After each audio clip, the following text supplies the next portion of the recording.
Avec Murprotec, agissez contre l'humidité et prévenez les risques de l'habitat sur votre santé. Murprotec vous présente Sud Radio. Parlons Immo, Maison Saine. Grégoire Darico. Allez, aujourd'hui, on va parler de ces petites bombes de parfum qu'on enclenche en passant dans une pièce. Les parfums d'ambiance, les sprays, les diffuseurs. Beaucoup les utilisent pour masquer une odeur d'humidité persistante. Mais est-ce que c'est vraiment une bonne idée? Est-ce sans risque pour la qualité de l'air que l'on respire? Alors, pour y répondre, je reçois notre expert, Édouard David, responsable de l'engagement sociétal chez Murprotec. Bonjour, Édouard. Bonjour Grégoire. Oui, c'est un sujet plus sérieux qu'il n'en a l'air. Ce qu'on veut masquer peut parfois nous exposer davantage. Et oui, Édouard, et que sont exactement ces odeurs d'humidité qu'on sent justement dans certains logements? Ce sont souvent des odeurs de moisis, de renfermés, voire de terre humide.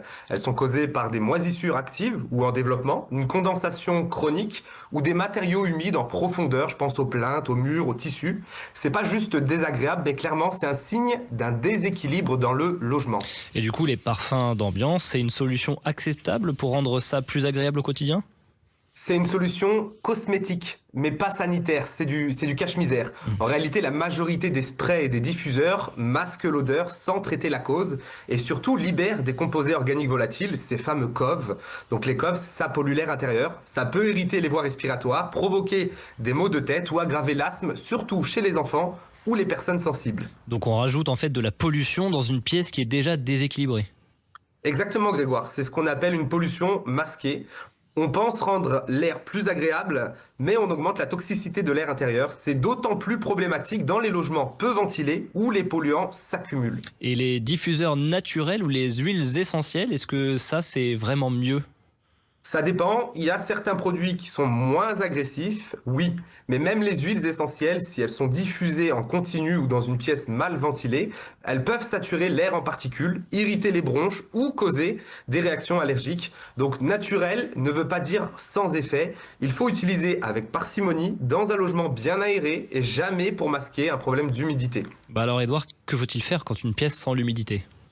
Il faut chercher la cause, pas camoufler le symptôme. Est-ce que la pièce est bien ventilée? Est-ce qu'il y a des zones humides, des fenêtres embuées, des taches noires au mur? Est-ce qu'il y a des meubles collés à un mur froid? Et ensuite, on agit, c'est-à-dire qu'on aère tous les jours, on dégage les murs et on fait appel à un professionnel si l'odeur persiste. L'humidité peut venir de l'intérieur du mur et là, seul un traitement de fond sera efficace. Allez, un petit mot de conclusion pour nos auditeurs, Édouard. Ce n'est pas parce qu'un logement sent bon qu'il est forcément sain. Ouais. Une odeur agréable peut masquer justement un problème, mais elle ne purifie pas l'air. Lorsque les odeurs d'humidité apparaissent, ouvrir les fenêtres est un premier réflexe utile, mais ce n'est qu'un geste pansement. L'essentiel reste d'identifier la cause et de traiter le problème à la source pour préserver un logement sain. Merci beaucoup Édouard David pour ces explications très claires et à vous toutes et tous qui nous écoutez, soyez attentifs aux odeurs car elles ont toujours quelque chose à dire. À très bientôt pour votre chronique Maison Saine. Sud Radio. Parlons Immo, Maison Saine.